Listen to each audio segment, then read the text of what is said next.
Hello everyone, welcome back to my channel. This is Dr. Pratibha and I want to make this video and I want this video to be a combined version of my update that I do every day and also as a follow-up of my video that went viral.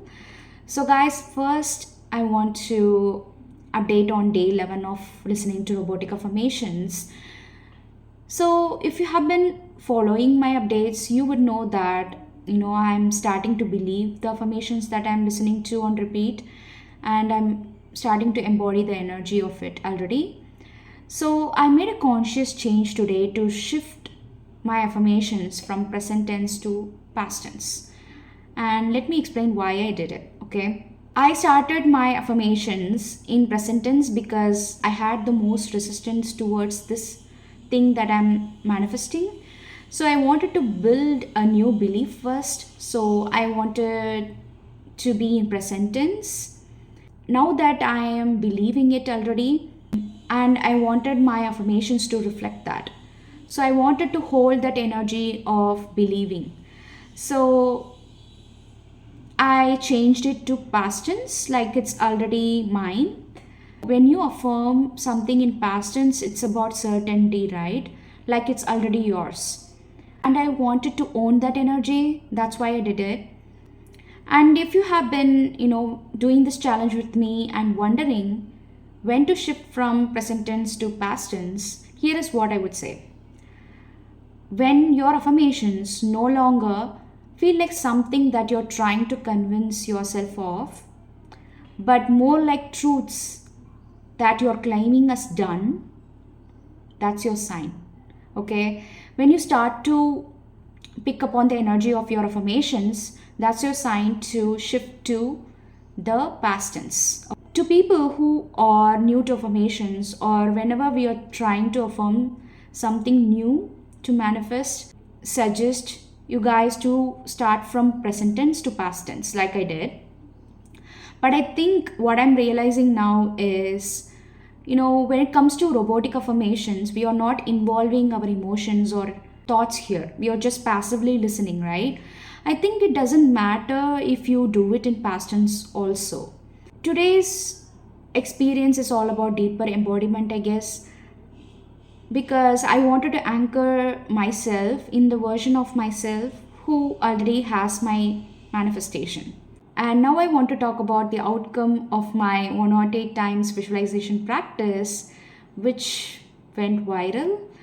Guys, yes, I did manifest the opportunity. It's finalized. It's just a matter of time before I start working in that role that is aligned with my values, purpose, and evolution. And I'm really pumped to share this news with you guys. And so many of you have been asking about it. And yeah, this is the outcome. And when you do something with conviction, belief, and love, this is what happens, guys.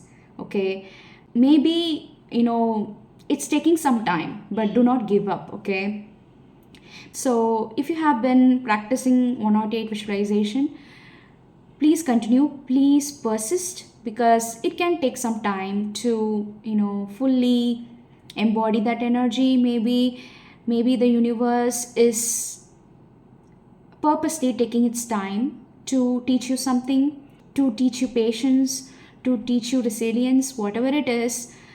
Just keep persisting and you would attract your manifestations. And I also wanted to give you guys details about how I did this practice, like my process and how I built a routine around it, my mental diet, and all that.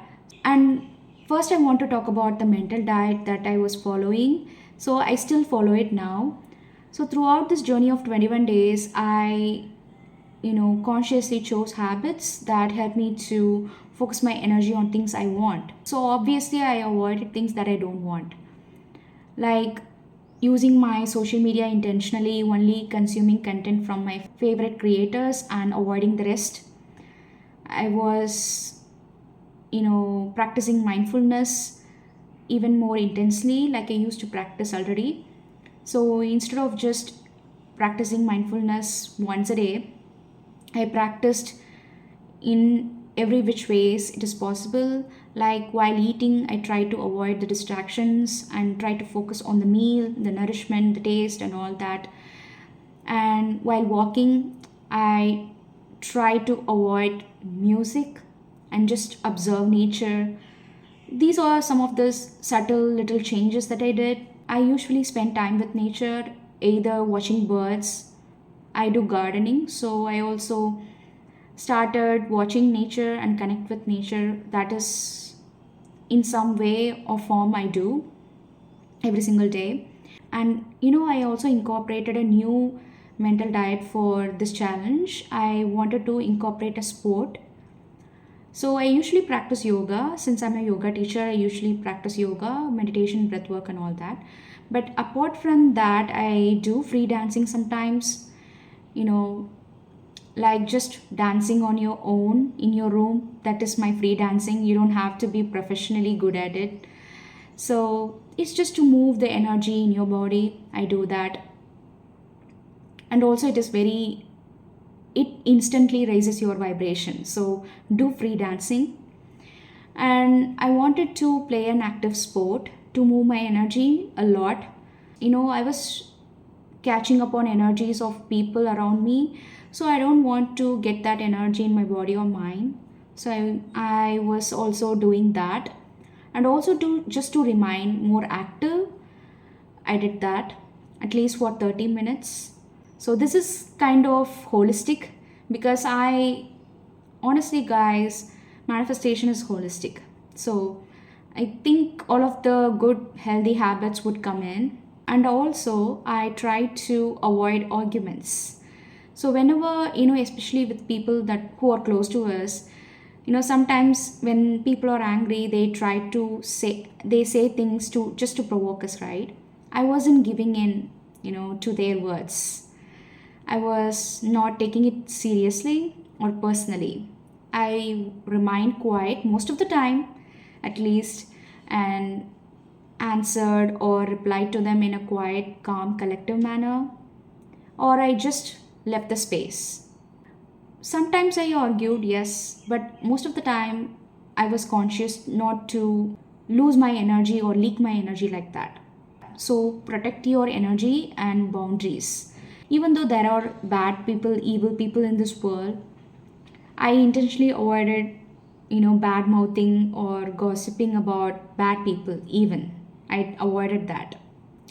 I know sometimes it comes out, yes, but I try to not speak but ignore their existence. If I did not like a person, thing, or action, I avoided it.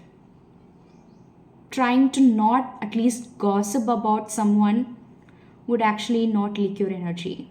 So I would recommend that. Before even practicing this technique, I was doing Reiki, so I was practicing as usual during this time also, especially before going to sleep. And yeah, I also incorporated meditation regularly. Mental diet is basically healthy habits that I followed. I started doing it more, diligently and consistently also. And some of you have asked about the time I practiced this technique. I mostly did it during the Brahma Muhurta hours, which usually falls between 4 a.m. and 6 a.m.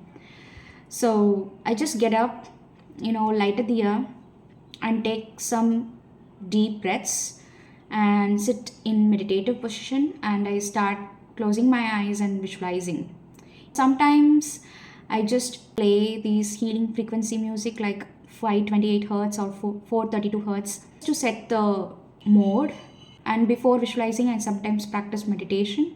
And every time I visualized, I felt the emotions as an anchor in my body. And most of the time, I used my creativity and visualized the different scenes related to my manifestation. Sometimes, because of time limitation, I visualize the same scene for 1 or 2 times. And I have answered this in the comment section, but I usually use my fingers to count or use mental image as an anchor or as a count.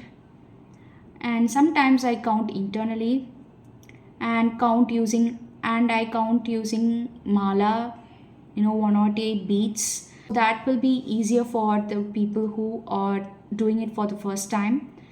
So, yeah, you can also do it in a way with the help of affirmations.